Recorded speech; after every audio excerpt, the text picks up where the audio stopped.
honoured again to be in the Design Notes studio and to be speaking studio. It's my room, but to be in the Design Notes area and speaking to one of the hottest designers around at the moment. And this is Phil Walker-Harding. Phil, welcome, and thanks for being on the show. Thanks for having me. I don't know if I've been called the hottest ever in my life, but I appreciate it, and it's nice to be here. Well, it's the first time for everything, and I like to, hopefully. I'll send you a certificate later saying the hottest designer. So my first question is, and this is where you get to, people are generally nice and they like to be modest. Here, I want you to sort of shed the cloak of modesty and be as braggadocious as you can. And so my first question is, when did you know that you were good at what you do?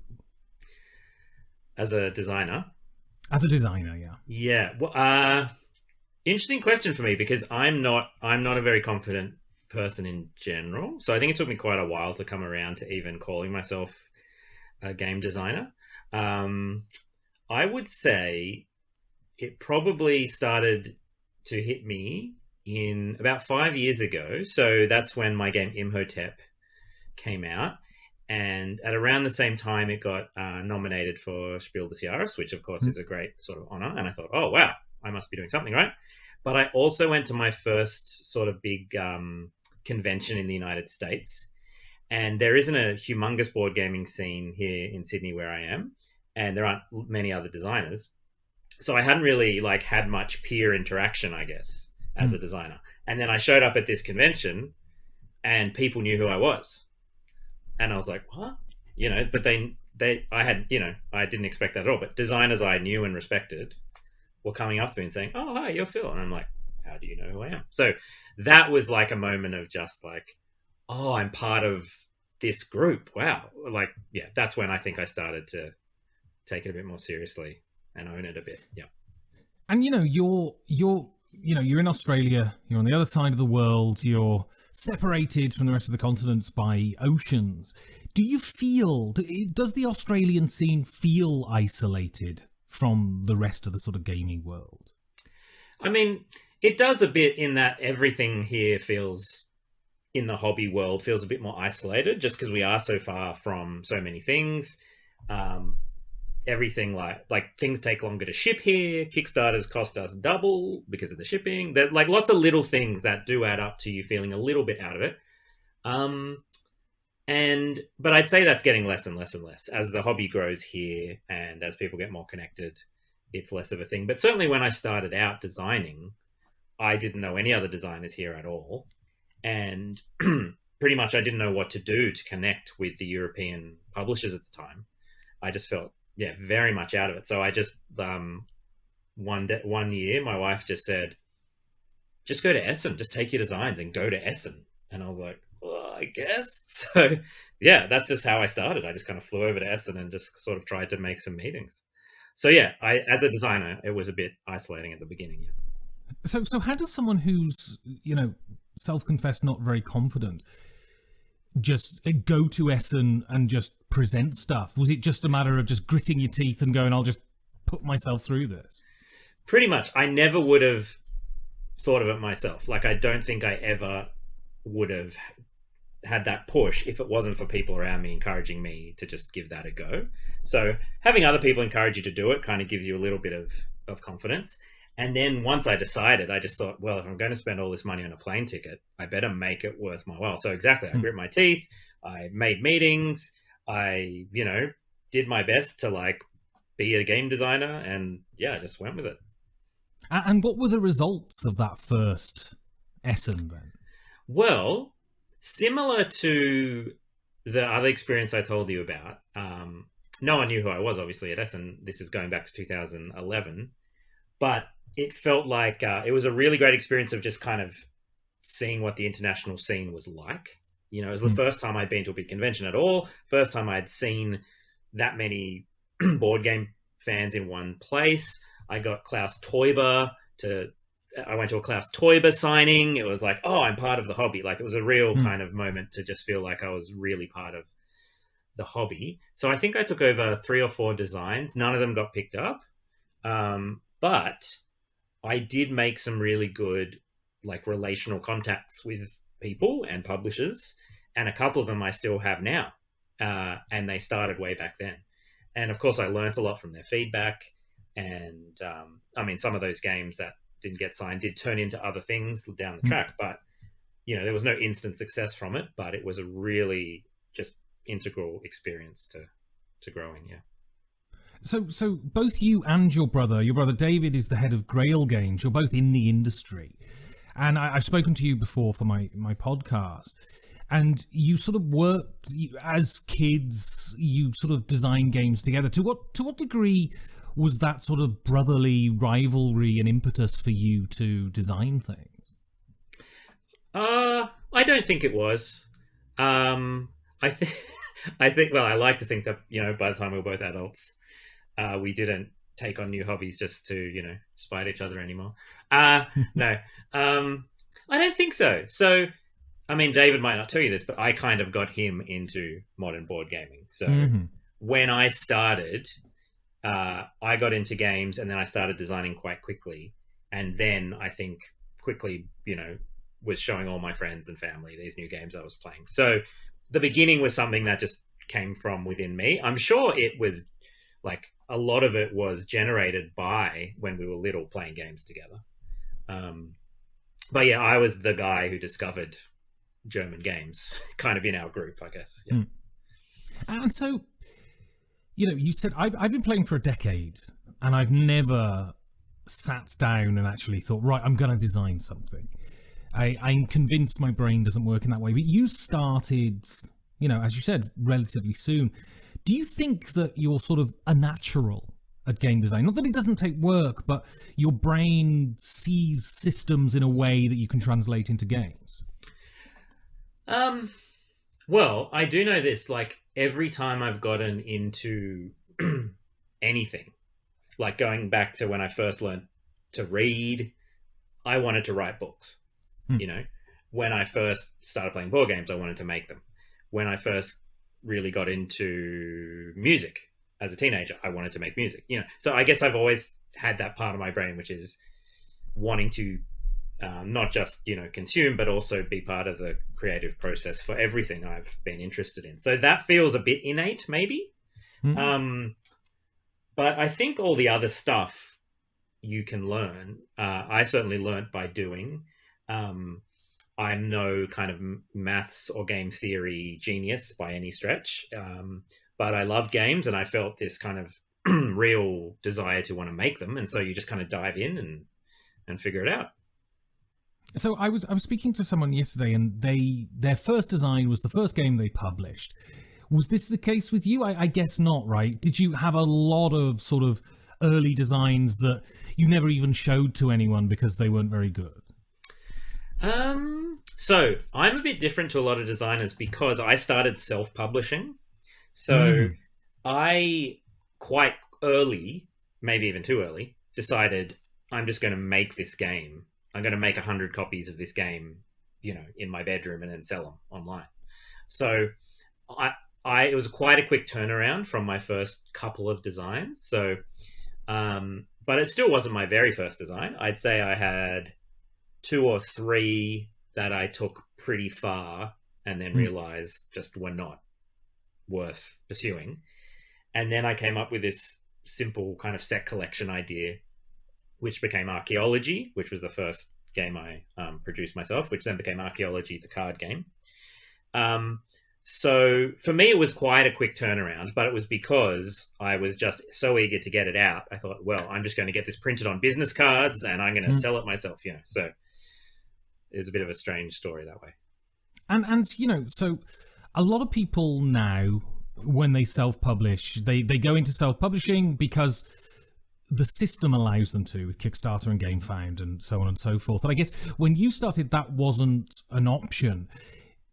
How difficult was it for you to go from guy printing games on business cards to approaching Z-Man and having them print Archaeology and that sort of stuff? Was that a difficult process?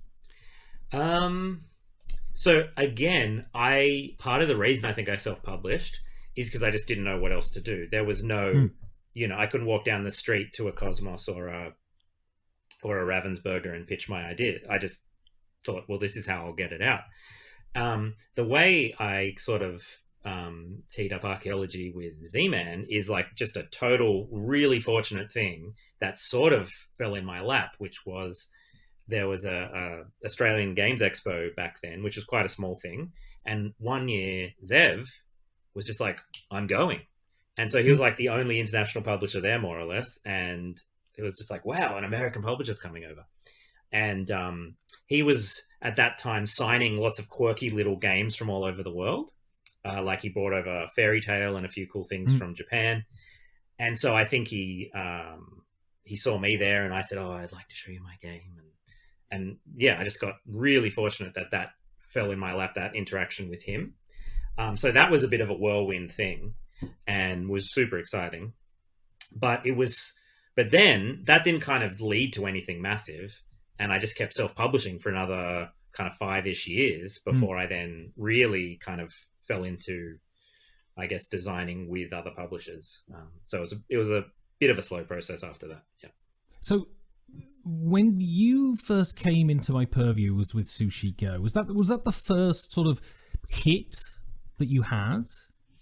Yeah, I'd say so. So again, that was something I self-published.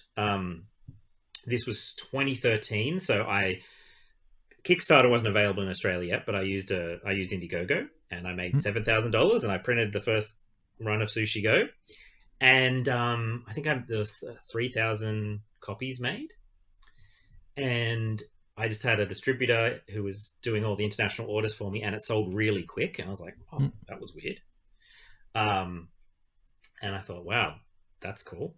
And then I got an email out of the blue from Game Right, and they just found a copy at a friend's game night, and they'd played it, and they were like really interested. And I thought, wow, okay, people like this one. Okay, that's great. That's cool. Okay, they didn't like the last couple, but this one, great, let's go.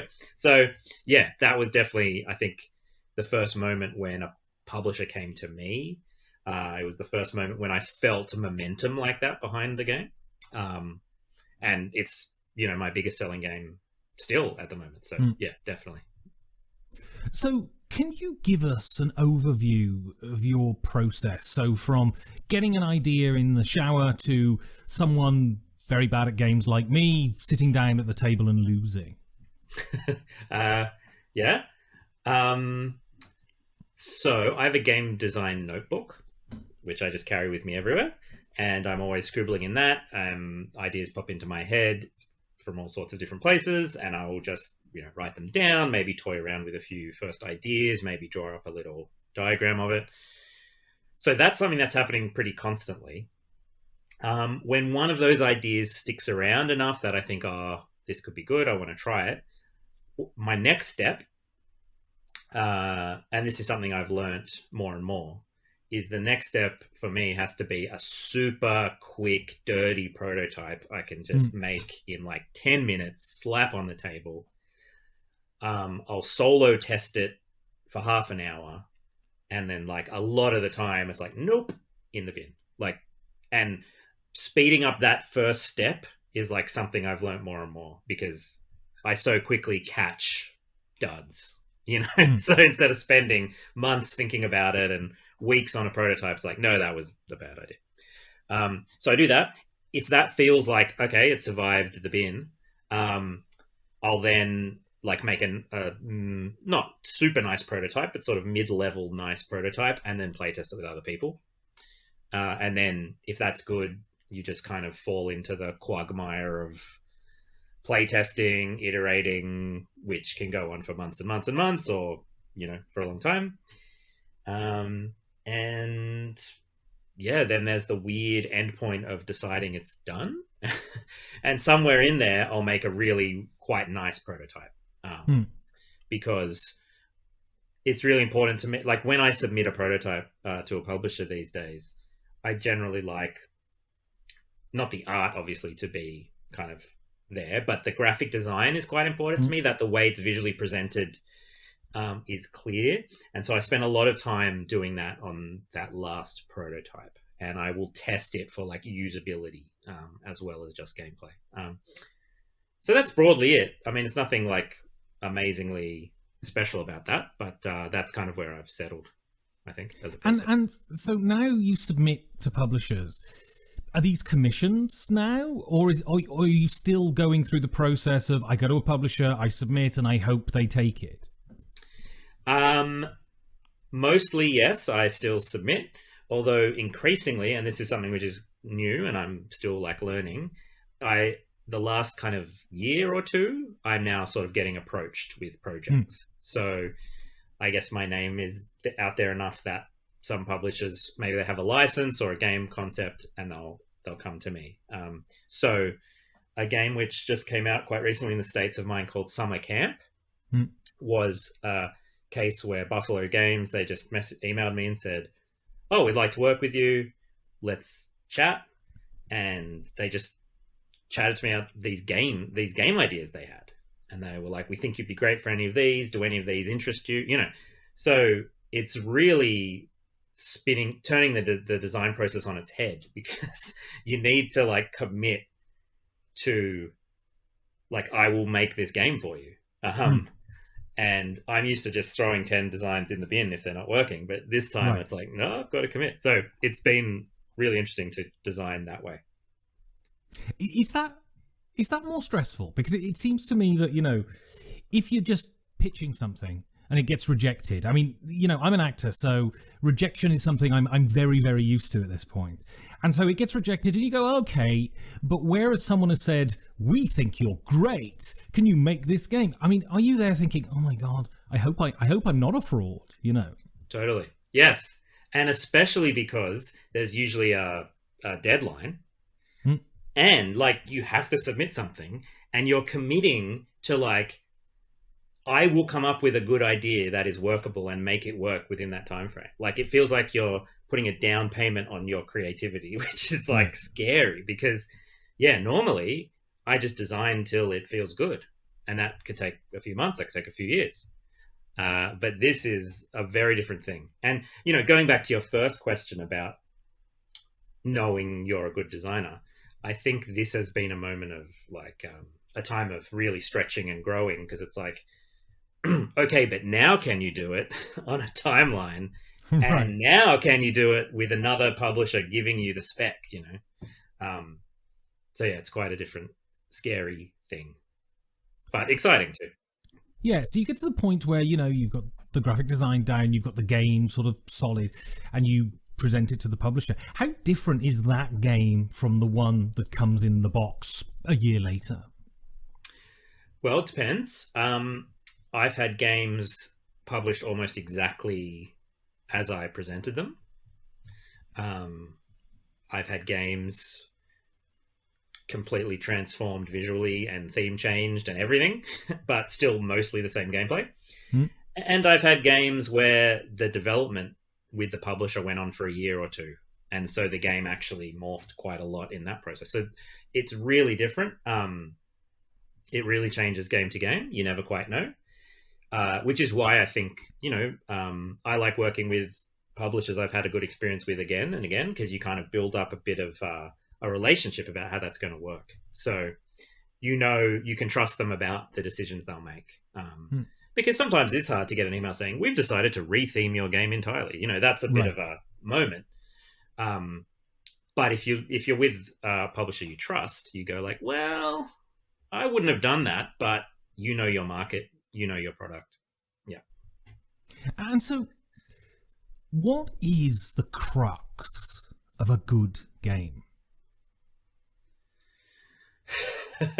Well, that is a great question. I feel like it's almost unanswerable in the sense that games, you know, game theory is a thing. You can analyze why games are fun and other games aren't as fun.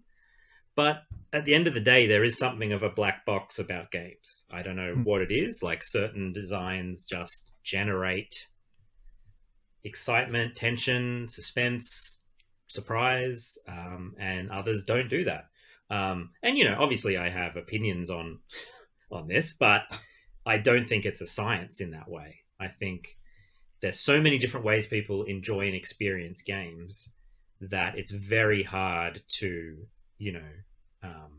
just underline, here's the answer. Um, some people some people would find fun in a game that I wouldn't find any fun in. So somehow I need to account for that, that there are many different ways to approach a game and get enjoyment out of it. I mean, that's an incredibly wishy-washy answer, but it's a tricky one.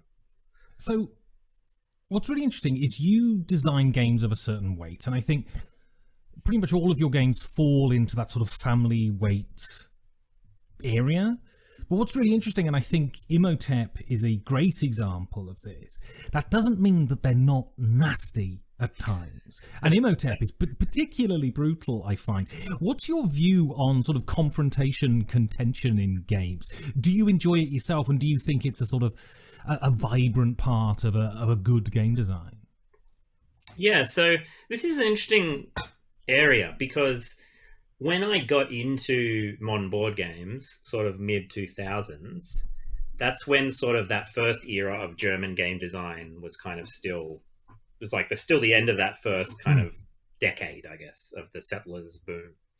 And in that style of Euro design, conflict wasn't a big problem, I mean, it wasn't, conflict like you have in a game like Risk, but a lot of those games had you competing over things in a joint space, which means you can essentially take people's stuff and get in their way. And so I think I kind of cut my teeth on games that weren't averse to conflict, in the same way that I would say a lot of modern Euro style designs are a little bit more hesitant to let you kind of really ram heads. So, I mean, I agree. I think Imhotep is my most kind of cutthroat game. But I still don't find it particularly mean, in the sense that everything you can do to me, I can see and preempt, and I essentially leave myself open for you to do that. And that sort of has a bit of fun and irony to it when it happens, and that sort of conflict really doesn't bother me at all. However, I'm also aware that when you're designing sort of games that adults and kids are going to play together, you need to really think about this issue, because obviously some like children dealing with conflict, I mean, it changes from child to child, obviously, but you don't want a game that's going to cause too many hurt feelings, so you need to kind of factor in some of that as well. So yeah, it's an interesting thing. I think my tastes aren't quite as passive as sometimes they need to be in a family game. So I think what I generally try to do is allow you to have, I like a game where the players have a lot of agency. So you can't just undo what I did like that. I don't think ever feels good in a family game. However, I want there to be some moments of at least looking up around the table and at least saying, oh, you've got more puddings than me, so I better start collecting puddings. Or, oh, you need a third sashimi, so I might hold on to it, So I try and find something in that kind of range, usually. And so why design at that weight? Is it just because you have a natural ability for games at that weight? Is it the games that you like to play? Or is it sort of a commercial decision because they're the games that get traction, they can be nominated for the Spiel that sort of thing? It's a good question. I think it's, first of all, they're the games I enjoy. So most of my favorite games are basically the weight I make. So I just like lighter, quicker games. I would rather play 5 20-minute games in a game night than one game of brass, I feel like I've had more fun and more experience. That's just me. That's what I like. So I've always gravitated towards that. But I would also say I have this really, naive / romantic / lame kind of idea that I'd like to design games that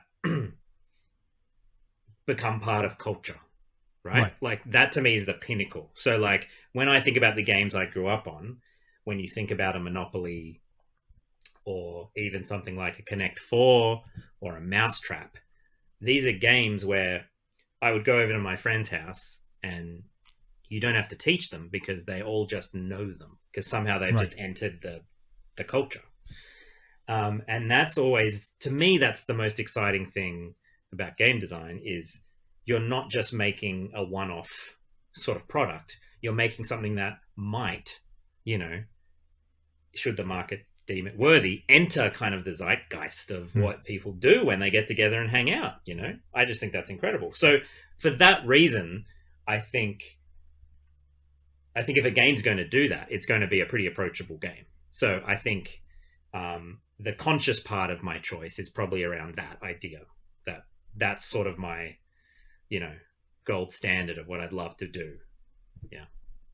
If there was ever a designer, I think that seems destined to win the Spiel des Jahres at some point, it would be you, because you design really good games at the weight that the Spiel des Jahres is looking for, and you've been nominated. I mean, how important are considerations like awards to you, or are they just, the cherry on top of the pudding? Well, I mean, I definitely don't design for an award. I don't know. I don't quite know if that would even work. But I mean, that's very nice of you to say. I mean, I think it's if that's true, it's partially because I think the STJ has that same goal I have, which is to bring games into culture in a really meaningful way. It wants to make games that will keep selling for a long time, because they're a hit. And, I remember playing Scotland Yard in the 80s when I was probably, 7 or something, when it was brought over. A few German games were brought over by Ravensburger then. And I remember seeing the STJ logo on it. And I think it said Europe's award-winning game or something, or maybe German Game of the Year, something like that. And I just remember thinking, wow, what is this magical land where they award games? That's so great. So I guess I've always, that idea that a game could enter the culture has just always attracted me. So I guess I line up with the STJ in that sense. Awards, like I said at the beginning, peer recognition is really important to just be an encouraged person who wants to keep going. But I don't know if it would work to aim, I think aiming for it and designing for the jury would probably backfire. Yeah. So I've got 2 more questions then. And the first one is, conventions are back on and you go for dinner and you're coming back from the loo and you walk past a table and you hear your name mentioned by the people sat around the table. So you sidle into the corner and you eavesdrop. What do you hope they're saying about you?